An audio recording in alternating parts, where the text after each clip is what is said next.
अतिशय रखरखत्या उन्हात विशाल स्कूटरवरून खाली उतरून पोस्ट ऑफिसच्या प्रवेशद्वारापाशी पोहोचला.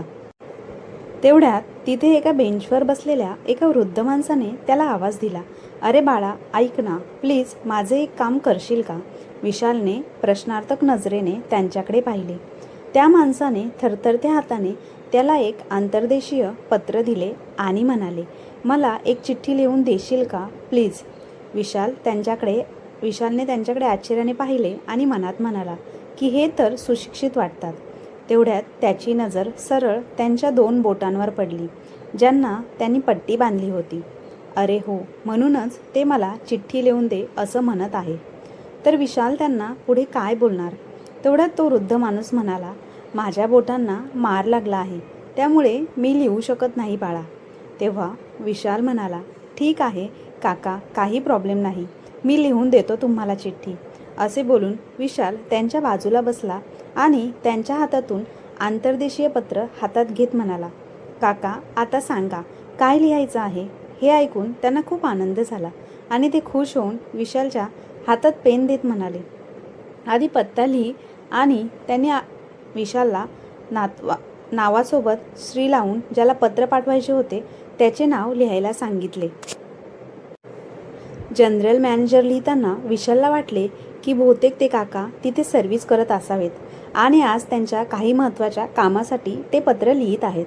पूर्ण पत्ता लिहायला सांगून त्यांनी पुढे सांगायला सुरुवात केली, "सोहम बाळा, तुला अनेक आशीर्वाद."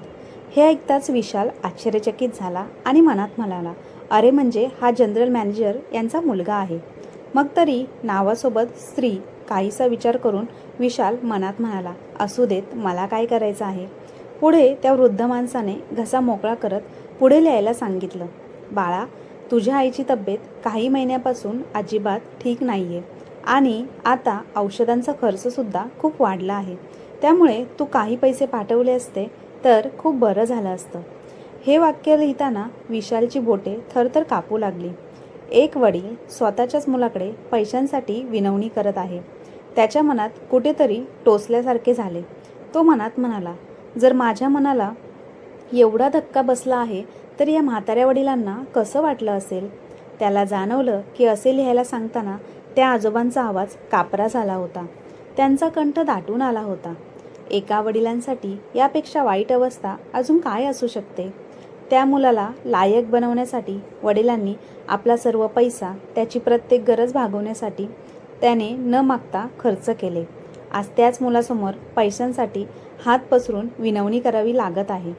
देणाऱ्याचे रूपांतर मागणाऱ्यात होते. ही किती वेदनादायक परिस्थिती होती. काही क्षण तणावपूर्ण शांतता पसरली. 2 ओळी लिहायला सांगून ते गप्प बसले. विशाल पुढे लिहिण्यासाठी वाट पाहू लागला. क्षणभराने विशालने त्या आजोबांकडे पाहिले आणि म्हणाला, "काका, पुढे काय लिहायचं आहे?" आजोबांनी दीर्घ श्वास घेतला आणि म्हणाले, "बस झालं बाळा, एवढंच लिहायचं होतं." तुझे वडील विठ्ठलराव असे लिहायला सांगून त्यांनी सर्व पत्र संपवण्याचा इशारा केला. विशाल आश्चर्यचकित होऊन त्यांच्याकडे पाहू लागला आणि म्हणाला, "जर फक्त 2च ओळी लिहायच्या होत्या आणि पैशांची इतकी तंगी आहे तर आंतरदेशीय पत्र लिहायला का सांगितले असेल त्यांनी? पोस्टकार्डमध्ये सुद्धा लिहिलं असतं ना." तेव्हा विठ्ठलराव म्हणाले, "तिकडे पोस्टकार्ड पाठवायला मला आवडत नाही. तो एवढा मोठा ऑफिसर आहे आणि मग पावती विभागातील माणसाने ते पत्र वाचले असते ना." नंतर विशाल म्हणाला, "मग घरच्या पत्त्यावर पत्र पाठवायचे ना काका. घरी पाठवायला तरी काही अडचण नव्हती." तेव्हा विठ्ठलराव म्हणाले, "माझी सून मी पाठवलेले पत्र माझ्या सोहमपर्यंत पोहोचूच देत नाही. पत्र तिच्या हाती लागल्यावर फाडून फेकून देते." त्यामुळे भावूक होऊन विठ्ठलरावांचा कंठ दाटून आला. आईवडिलांपासून विभक्त झालेल्या निष्पाप मुलाप्रमाणे त्यांच्या चेहऱ्यावर निराशा पसरली. हे ऐकून विशालच्या काळजात धस्स झाले. एक बाप ज्याने आपले संपूर्ण तारुण्य आणि संपत्ती आपल्या मुलाला वाढवण्यासाठी आणि त्याला उच्च पदावर पोहोचवण्यासाठी खर्च केली, आज त्याच मुलासमोर ते स्वतःची व्यथा मांडण्यात किती असमर्थ आहेत. आणि ते फक्त आपल्या सुनेमुळे, जिने त्यांच्या मुलाचे पालनपोषण करण्यात, त्याला एवढ्या मोठ्या पदावर पोहोचवण्यात कसलेही योगदान नाही. तिला तर ऑलरेडी सेटल असलेला माणूस नवऱ्याच्या रूपाने मिळाला होता आणि तीच आता त्याच्यावर ताबा मिळून त्याच्या संपूर्ण कमाईवर कब्जा करून सासू सासऱ्यांना दाखवत होती. काही वेळ ते दोघं गप्प बसले होते. त्यानंतर विठ्ठलराव हळू आवाजात विशालला धन्यवाद म्हणाले. त्यांनी त्यांच्या हातातून पत्र घेतले आणि समोरच्या खिडकीत ठेवलेला डिंक घेऊन चिटकवले आणि पत्रपेटीत टाकून थकलेल्या पावलांनी हळूहळू गेटकडे गेले. जाताना त्यांनी नजर वर करून विशालकडे पाहिले देखील नाही. विशालला त्यांची मानसिक अवस्था समजत होती. जर त्यांनी विशालच्या नजरेला नजर दिली असती तर नक्कीच त्यांच्या डोळ्यातून अश्रू वाहू लागले असते. विठ्ठलराव गेल्यानंतर विशाल बराच वेळ तिथेच थांबला. शांतपणे बसला होता. अर्ध्या तासानंतर आपले काम आटपून विशाल घराकडे जायला निघाला. जेव्हा तो चौकात औषधं घ्यायला थांबला होता तेव्हा विठ्ठलराव त्याला डावीकडे जाताना दिसले, जे घामाने पूर्णपणे भिजलेले होते आणि काठी टेकत थरथरत्या पावलांनी चालत होते. त्यांना पाहून विशाल स्तब्ध राहिला. विठ्ठलरावांनी आपल्या पत्त्यावर गणेश कॉलनी लिहायला सांगितले होते, पण गणेश कॉलनी इथे अजून 1 किलोमीटर दूर अंतरावर होती. मग इतक्या दूर आणि इतक्या उन्हामध्ये ते चालत निघाले होते. पैशांच्या तंगीमुळे पैसे वाचवण्यासाठी ते बिचारे रिक्षाही करत नव्हते. त्यांच्याशी माझा काही संबंध नसतानाही विशालने स्कूटर त्यांच्या दिशेने वळवली आणि त्यांच्याजवळ पोहोचताच त्याने विठ्ठलरावांना स्कूटरवर बसण्याचा इशारा केला. काका, गाडीवर बसा, मी तुम्हाला सोडतो, असे तो म्हणाला. यावर विठ्ठलराव म्हणाले, अरे बाळा, तू उगाच कशाला त्रास करून घेतोयस? तेव्हा विशाल म्हणाला, काका, यात त्रास कसला? मी गणेश कॉलनीच्या पुढे जाणार आहे. तिथे माझी एक साईट आहे. मी जाता जाता तुम्हाला तिथे सोडेन. हे ऐकताच मग विठ्ठलराव खूप खुश झाले. इतक्या उन्हात अनोळखी असूनही तो त्यांची मदत करत होता. त्यांनी आशीर्वादाने विशालच्या पाठीवर थाप मारली आणि त्याच्या मागे बसले. जेव्हा घर आले तेव्हा त्यांनी आग्रह करून विशालचा हात धरला आणि म्हणाले, 2 मिनिट घरात तर चल बाळा. विशालला समजले की ते त्याला चहा पिण्यासाठी बोलवत आहे, पण विशालला त्यांच्या आर्थिक परिस्थितीचा अंदाज आला होता. त्यामुळे मला घाई आहे असं बोलून तो तिथून जाऊ लागला. तेव्हा विठ्ठलरावांनी त्याचा हात घट्ट पकडला आणि खूप आपलेपणाने म्हणाले, हे बघ, हे मी लावलेली लिंबाची झाडं आहेत. बघ ना, याला किती मोठे मोठे लिंब आले आहेत.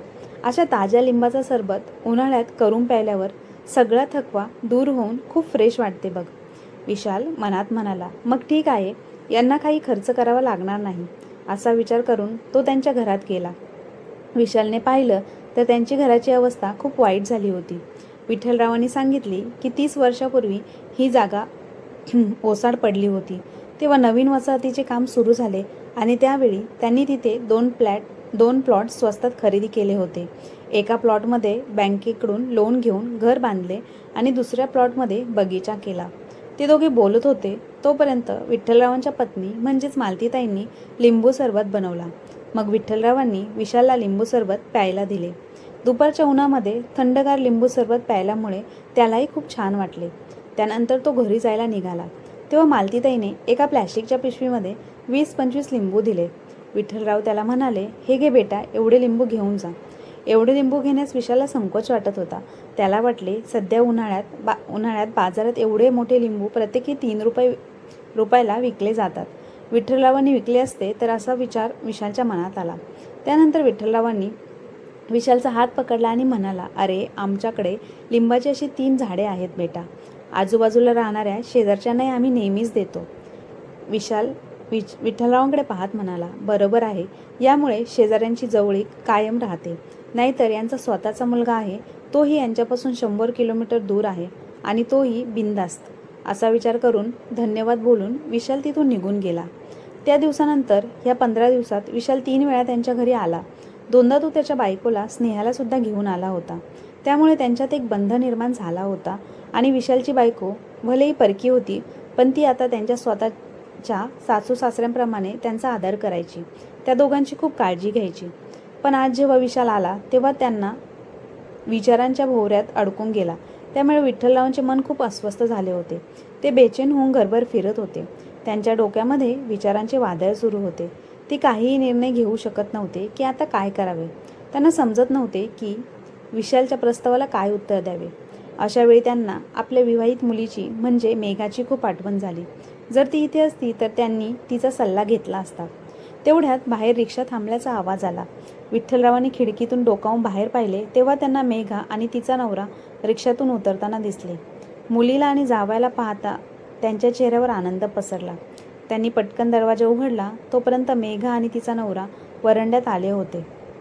मुलीला मिठी मारून ते भावूक झाले आणि म्हणाले, मेघा बाळा, मी आत्ताच तुझी आठवण काढत होतो आणि मी आले. हो ना बाबा, मेघा आनंदाने म्हणाली. दोघांना घेऊन विठ्ठलराव घरात गेले. विचारपूस केल्यानंतर विठ्ठलरावांच्या तोंडून निघाले, बाळा, मी थोडासा गोंधळून गेलो आहे.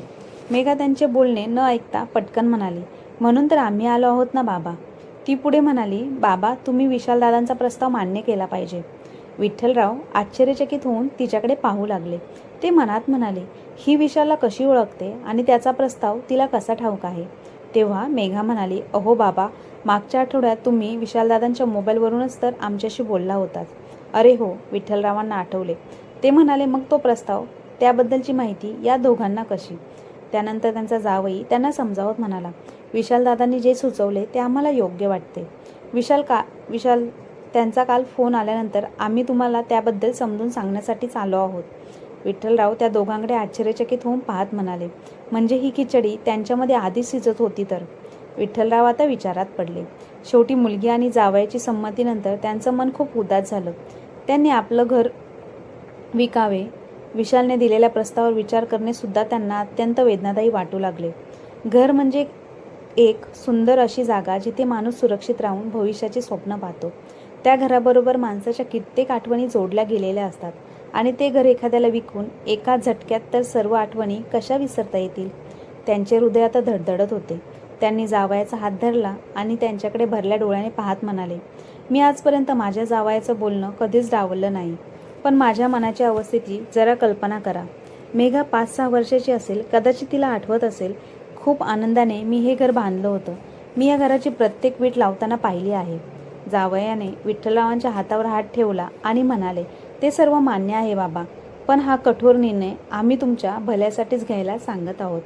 विठ्ठलराव असह्य होऊन म्हणाले, अरे कसले भले, तुम्ही मला माझं राहतं घर विकायला सांगत आहात, जे मी खूप प्रेमाने कष्टाने बांधले होते. हे ऐकून मेघा म्हणाली, मग बाबा, तसे तर खूप प्रेमाने आणि कष्टाने तुम्ही दादाला देखील शिकवले होते. त्या बदल्यात तुम्हाला काय मिळालं. हे ऐकताच विठ्ठलरावांना त्यांचे हृदय जणू हजारो दगडाखाली गाडल्यासारखे झाले. आपल्या मुलासाठी विठ्ठलरावांनी किती स्वप्न पाहिली होती. त्याच्या उच्च शिक्षणासाठी त्याच घरावर त्यांनी बँकेकडून लोन देखील घेतलं होतं आणि ते कर्ज फेडण्यासाठी त्यांच्या मुलाने जराही तसदी घेतली नाही. ते कर्ज विठ्ठलरावांनी व्याजासह चुकत केलं. आपल्या मुलीचे बोलणे ऐकून विठ्ठलराव स्तब्ध झाले. त्यांना आठवलं की मेघाच्या लग्नात त्यांच्या सुनेने सोमला एकही पैसा खर्च करू दिला नाही. त्यामुळे सर्व जबाबदाऱ्या विठ्ठलरावांनी उचलल्या. जेव्हा ते रिटायर्ड झाले तेव्हा त्यांना मिळालेले अर्धे पैसे तर देणेकरांचे देणे देण्यातच संपले. आयुष्याच्या जुगारात सर्वस्व गमावलेल्या जुगाराप्रमाणे विठ्ठलराव घाबरलेल्या नजरेने आपल्या मुलीकडे आणि जावयाकडे पाहत होते. त्यांच्याकडे पाहून मेघाने बाबांना मिठी मारली आणि तिचे डोळे भरून आले. ती म्हणाली, बाबा, वाढत्या वयाबरोबर आजारपण देखील मागे लागतात. हो, मग तेव्हा आजारपणासाठी सुद्धा पैसे लागतील. मग तो आजारपणाचा खर्च तुम्ही कसा कराल. आमच्याकडून तर तुम्ही एक पैसाही घेत नाही आणि दादा तुम्हाला काहीच पैसे पाठवत नाही. तसे तर लाखाची मिळकत आहे त्याला, पण आईवडिलांना पैसे देताना त्याचा खिसा कायमच रिकामा असतो. बोलता बोलता मेघाने वडिलांच्या बोटांना झालेली दुखापत पाहिली. त्यांची बोटे कापली होती, तरीसुद्धा ते डॉक्टरांकडे गेले नव्हते. त्यांनी घरी जुना कपडा फाडून त्याची पट्टी बांधली होती. मेघाने विचारले, बाबा, तुमच्या बोटांना काय झाले आहे. तेव्हा ते म्हणाले की काही नाही ग, किरकोळ जखम झाली आहे. पण याआधी मेघा जे काही बोलली त्यावर ते शांतपणे विचार करू लागले. वाटले की मेघा आणि विकास त्यांना योग्य सल्ला देत आहे. ते लाखोंची प्रॉपर्टी असताना सुद्धा गरिबीत आयुष्य जगत होते. ते मनात म्हणाले, आता काय, आम्हा दोघांचे वय झाले आहे, त्यामुळे आणखी असे किती दिवस आम्ही जगणार आहोत. मग आमचे जेवढे उरलेले आयुष्य आहे ते आयुष्य त्रासात काढणे योग्य तर नाही ना. आम्ही दोघे आजारी पडलो तरी पैशाअभावी वेळेवर उपचारसुद्धा करता येत नाही आम्हाला. संपूर्ण आयुष्य असंच त्रासात काढून एके दिवशी आम्ही जग सोडून गेलो तर मग त्यानंतर काय होईल. एके दिवशी तो आमचा स्वार्थी मुलगा सोम येईल आणि सर्व काही घेऊन जाईल. त्याने आजपर्यंत आमच्याकडे ढुंकूनही पाहिलं नाही की आमची विचारपूस देखील केली नाही. मग कशासाठी तळमळत राहायचं. खूप जड अंतकरणाने, हताश आणि दुःखी मनाने त्यांनी घर विकण्याचा निर्णय घेतला.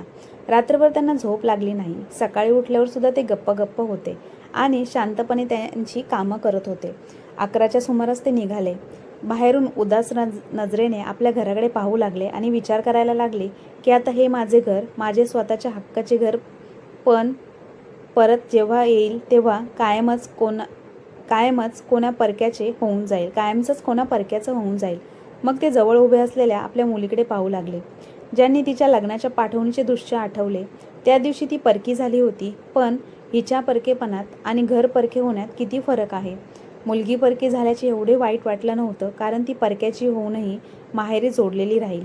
पण इथे तर प्रेमकुंज कायमस्वरूपी परकी होईल हा विचार करत त्यांनी दीर्घ श्वास घेतला आणि बाजूला उभा असलेल्या त्यांच्या जावयाने त्यांना धीर देत त्यांच्या हाताला धरून विशालने पाठवलेल्या कारमध्ये बसवले. हे घर विशाल खरेदी करणार होता. त्याचा प्रॉपर्टीचा बिझनेस होता. विठ्ठलरावांच्या त्या 2 ओळींच्या पत्रामुळे त्यांना पूर्णपणे तो जोडला होता. कोणतेही नाते, कसली ओळख नसताना तो त्यांच्या नम्रपणामुळे त्यांचे जीवन सावरण्यासाठी तळमळत होता. विशालने त्यांच्या जावयाला फोनवर सर्व काही समजावून सांगितले. रजिस्ट्रीनंतर ते सर्वजण विशालच्या घरी गेले. दुपारचे आणि रात्रीचे जेवण विशालच्या घरी होणार होते. ते रात्री बऱ्याच उशिराने परतले. प्रेमकुंजमध्ये प्रवेश करताना विठ्ठलरावांचे पाऊल अचानक थांबले. सकाळी जाताना त्यांच्या मनात मुलीचा विचार आला होता आणि आता परतल्यावर मुलाचा विचार मनात आला की किती आशेने मी त्याला वाढवले होते. कर्ज काढून उच्च शिक्षणासाठी परदेशात पाठवले होते. त्याच्या लग्नात माझ्या बायकोचे दागिने सुद्धा सुनेला दिले होते. पण मुलगा त्याच्या सुंदर बायकोच्या मोहपाशात इतका अडकला की तो स्वतःच्या आईवडिलांना विसरून गेला. त्याला त्याच्या बालपणीच्या आठवणीसुद्धा आठवत नसतील का? अनोळखी झाला आहे का तो अगदी या घरासारखा? विठ्ठलरावांना खूप अस्वस्थ वाटत होते. मुलगी परकी होण्यात आणि मुलगा परका होण्यात किती फरक आहे. मुलगी परकी होऊन सुद्धा आईवडिलांची काळजी घेते. विठ्ठलरावांनी पुन्हा एकदा घरावरती नजर फिरवली आणि ते घरात गेले. विठ्ठलराव रात्रभर झोपू शकले नाही. पुन्हा पुन्हा उठून वेड्यासारखे घरातील भिंतीवर हात फिरवत राहिले. कधी दरवाजाला लिपटायचे तर कधी खाली बसून फरशीवर हात फिरवायचे. आपल्या मेहनतीचे, कष्टाने बांधलेले घर विकण्याच्या विचाराने त्यांच्या मनातील वेदना सतत वाढत होत्या. खांबाला निरागसपणे पकडून ते रडू लागले. घरातील भिंतीकडे पाहत म्हणाले, ही माझी कमाई माझ्या ह्या नालायक मुलासाठी आणि तुझ्यावर खर्च केली. तू माझ्यापासून दुरावला आणि आज तू सुद्धा विश्वासघात केला. असे बोलू नका बाबा. विठ्ठलरावांना वाटले की तो खांब त्यांना म्हणत आहे की बाबा, आम्ही तुम्हाला काही धोका वगैरे दिलेला नाही. आम्ही तर तुमचे आयुष्य सावरले आहे बाबा. विठ्ठलरावांना असे वाटले की त्या खांबासोबत आता घरातील भिंती, खिडक्या, दरवाजे सर्वजण ओरडून सांगत आहे की जरा खोलवर विचार करा बाबा. आता तुम्हाला कसली चिंता करावी लागणार नाही. ते दंग होऊन विचार करायला लागले की लाखात विशालने त्यांचे घर खरेदी केले. 15 लाखाचा एक फ्लॅट घेऊन दिला आणि 15 लाखाची बँकेत एफडी केली त्यांच्या नावाने. बांधलेल्या बहुमजली इमारतीत आणखी एक फ्लॅट 10 लाखांनी बुक केला. मग आता विचार करा बाबा, तुम्हाला यापुढे काहीही खर्चाची चिंता करावी लागणार नाही. असा विचार करता करता विठ्ठलरावांच्या डोळ्यामध्ये चमक आली आणि मुलाने त्यांना निर्जीव समजून आठवणीच्या डस्टबिनमध्ये फेकून दिले. पण या निर्जीव घराने त्यांना जीवदान दिले. विठ्ठलराव आता प्रेमाने त्या निर्जीव घरांच्या खिडक्यांचे चुंबन घेऊ लागले आणि म्हणाले, नाही, माझे घर निर्जीव नाही.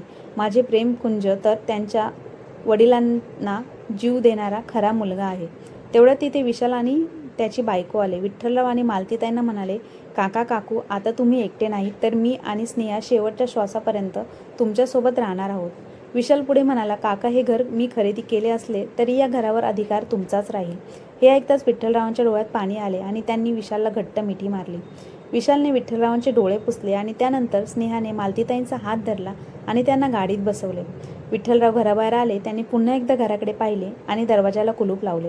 ते कायमच्या विशालसोबत निघून गेले. पण मित्रांनो, कथेमध्ये आता अजून एक नवीन वळण आलं. विशालला विठ्ठलराव यांची अवस्था बघवली नाही. त्यांना माहिती होतं मुलगा तर कधी पुन्हा येणार नाही त्यांचा. त्याने आणि त्यांच्या बायकोने म्हणून एक विचार केला, आपल्यालाही वडिलांचे प्रेम मिळेल आणि विठ्ठलरावही त्यांच्या घरापासून तुटणार नाही. मग त्या दोघांनी मिळून विठ्ठलरावांना व त्यांच्या बायकोला कायमस्वरूपी त्यांच्यासोबतच ठेवले, त्याच विठ्ठलरावांच्या घरात. तर मित्र आणि मैत्रिणींनो, आजच्या या कलियुगात अशी माणुसकी कुठेही बघायला मिळत नाही, जी आज विशालने दाखवली होती. तर मित्र आणि मैत्रिणींनो, तुम्हाला ही आजची माणुसकीने भरलेली कथा कशी वाटली कमेंट बॉक्समध्ये नक्की कळवा आणि कथा आवडली असल्यास आपल्या चॅनलला लाईक, शेअर, सबस्क्राईब नक्की करा. धन्यवाद.